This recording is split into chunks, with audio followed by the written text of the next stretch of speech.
सर्व मंगल मांगले शिवे सर्वार्थ साधिके शरण्ये त्र्यंबके गौरी नारायणी नमोस्तुते। जय माता दी दोस्तों, आज नवरात्रि का तीसरा दिन है और इस दिन विशेष रूप से शक्ति, साहस और विजय प्राप्ति के लिए माता की पूजा की जाती है और तीसरे दिन के अध्याय का पाठ किया जाता है। इस दिन देवी की उपासना से व्यक्ति को मानसिक और शारीरिक बल मिलता है। जीवन में आने वाली कठिनाइयों का सामना करने की शक्ति प्राप्त होती है। यह दिन विशेष रूप से उन व्यक्तियों के लिए महत्वपूर्ण है जो अपने जीवन में बड़े परिवर्तन और चुनौतियों का सामना कर रहे हैं। इसलिए ऐसे भक्तों को आज के दिन विशेष रूप से श्री दुर्गा सप्तशती का चौथा अध्याय अवश्य ही सुनना चाहिए। आज सुनिए श्री दुर्गा सप्तशती का चौथा अध्याय। इंद्रादि देवताओं द्वारा देवी की स्तुति।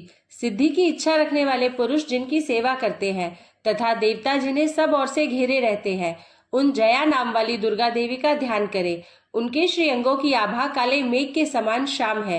वे अपने कटाक्षों से शत्रु समूह को भय प्रदान करती है।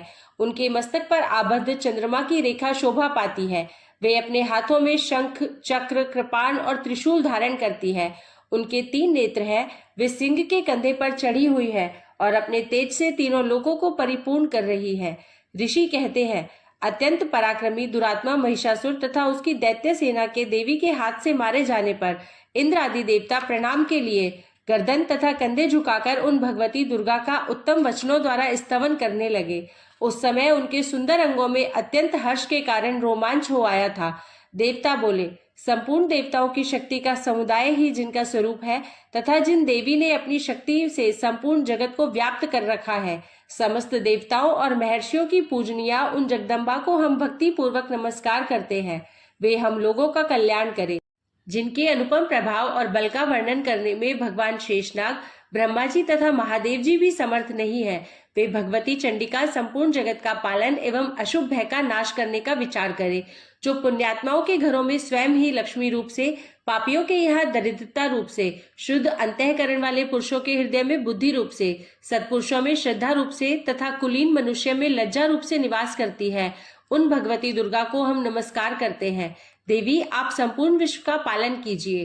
देवी, आपके इस अचिंत्य रूप का, असुरों का नाश करने वाले भारी पराक्रम का तथा समस्त देवताओं और दैत्यों के समक्ष युद्ध में प्रकट किए हुए आपके अद्भुत चरित्रों का हम किस प्रकार वर्णन करें।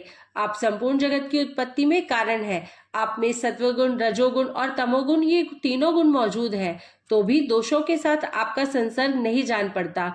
भगवान विष्णु और महादेव जी आदि देवता भी आपका पार नहीं पाते। आप ही सबका आश्रय है। यह समस्त जगत आपका अंशभूत है, क्योंकि आप सबकी आदिभूत अव्याकृता परा प्रकृति है। देवी, संपूर्ण यज्ञों में जिसके उच्चारण से सब देवता तृप्ति लाभ करते हैं, वह स्वाहा आप ही है। इसके अतिरिक्त आप पितरों की भी तृप्ति का कारण है, अतएव सब लोग आपको स्वधा भी कहते हैं। देवी, जो मोक्ष की प्राप्ति का साधन है, अचिंत्य महाव्रत स्वरूपा है, समस्त दोषों से रहित, जितेंद्रिय तत्व को ही सार वस्तु मानने वाले तथा मोक्ष की अभिलाषा रखने वाले मुनिजन जिसका अभ्यास करते हैं, वह भगवती पराविद्या आप ही है। आप शब्द स्वरूपा है। अत्यंत निर्मल ऋग्वेद, यजुर्वेद तथा उद्गीत के मनोहर पदों के पाठ से युक्त सामवेद का भी आधार आप ही है। आप देवी, त्रयी, तीनों वेद और भगवती 6 ऐश्वर्यों से युक्त है। इस विश्व की उत्पत्ति एवं पालन के लिए आप ही वार्ता, खेती एवं आजीविका के रूप में प्रकट हुई है। आप संपूर्ण जगत की घोर पीड़ा का नाश करने वाली है। देवी, जिससे समस्त शास्त्रों के सार का ज्ञान होता है, वह मेधा शक्ति आप ही है। दुर्गम भवसागर से पार उतारने वाली नौका रूप दुर्गा देवी भी आप ही है। आपकी कहीं भी आसक्ति नहीं है। कैटब के शत्रु भगवान विष्णु के वक्षस्थल स्थल में एकमात्र निवास करने वाली भगवती लक्ष्मी तथा भगवान चंद्रशेखर द्वारा सम्मानित गौरी देवी भी आप ही है। आपका मुख मंद मुस्कान से सुशोभित, निर्मल, पूर्ण चंद्रमा के बिंब का अनुकरण करने वाला और उत्तम सुवर्ण की मनोहर कांति से कमनीय है। तो भी उसे देखकर महिषासुर को क्रोध हुआ और सहसा उसने उस पर प्रहार कर दिया। यह बड़े आश्चर्य की बात है। देवी, वही मुख जब क्रोध से युक्त होने पर उदय काल के चंद्रमा की भांति लाल और तनी हुई भौहों के कारण विकराल हो उठा, तब उसे देखकर जो महिषासुर के प्राण तुरंत नहीं निकल गए, यह उससे भी बढ़कर आश्चर्य की बात है, क्योंकि क्रोध में भरे हुए यमराज को देखकर भला कौन जीवित रह सकता है। देवी आप प्रसन्न हो। परमात्मा स्वरूप आपके प्रसन्न होने पर जगत का अभ्युदय होता है और क्रोध में भर जाने पर आप तत्काल ही कितने कुलों का सर्वनाश कर डालती हैं। यह बात अभी अनुभव में आई है, क्योंकि महिषासुर की यह विशाल सेना क्षण भर में आपके कोप से नष्ट हो गई है। सदा अभ्युदय प्रदान करने वाली आप जिन पर प्रसन्न रहती है वे ही देश में सम्मानित है। उन्हीं को धन और यश की प्राप्ति होती है। उन्हीं का धर्म कभी शिथिल नहीं होता तथा वे ही अपने हष्ट पुष्ट स्त्री पुत्र और भृत्यों के साथ धन्य माने जाते हैं। देवी आपकी ही कृपा से पुण्यात्मा पुरुष प्रतिदिन अत्यंत श्रद्धा पूर्वक सदा सब प्रकार के धर्मानुकूल कर्म करते हैं और उसके प्रभाव से स्वर्ग लोक में जाता है। इसलिए आप तीनों लोकों में निश्चय ही मनोवांछित फल देने वाली है। माँ दुर्गे आप स्मरण करने पर सब प्राणियों का भय हर लेती है और स्वस्थ पुरुषों द्वारा चिंतन करने पर उन्हें परम कल्याणमयी बुद्धि प्रदान करती है। दुख दरिद्रता और भय हरने वाली देवी आपके सिवा दूसरी कौन है जिसका चित्त सबका उपकार करने के लिए सदा ही दयाद्र रहता हो।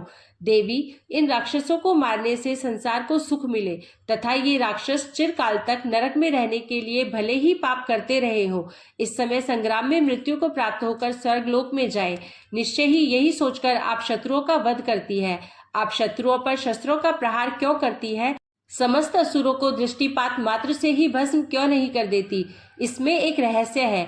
ये शत्रु भी हमारे शस्त्रों से पवित्र होकर उत्तम लोकों में जाए, इस प्रकार उनके प्रति भी आपका विचार अत्यंत उत्तम रहता है।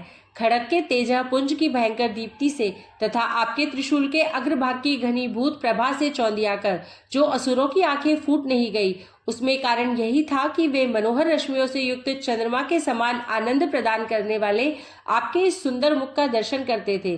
देवी आपका शील दुराचारियों के बुरे बर्ताव को दूर करने वाला है। साथ ही यह रूप ऐसा है जो कभी चिंतन में भी नहीं आ सकता और जिसकी कभी दूसरों से तुलना भी नहीं हो सकती, तथा आपका बल और पराक्रम तो उन दैत्यों का भी नाश करने वाला है जो कभी देवताओं के पराक्रम को भी नष्ट कर चुके थे। इस प्रकार आपने शत्रुओं पर भी अपनी दया ही प्रकट की है।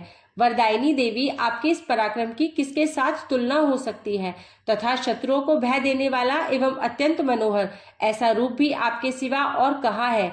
हृदय में कृपा और युद्ध में निष्ठुरता, ये दोनों बातें तीनों लोकों के भीतर केवल आप में ही देखी गई है। मातः अपने शत्रुओं का नाश करके इस समस्त त्रिलोकी की रक्षा की है। उन शत्रुओं को भी युद्ध भूमि में मारकर स्वर्ग लोक में पहुंचाया है तथा उन्मत्त दैत्यों से प्राप्त होने वाले हम लोगों के भय को भी दूर कर दिया है। आपको हमारा नमस्कार है। देवी आप शूल से हमारी रक्षा करें।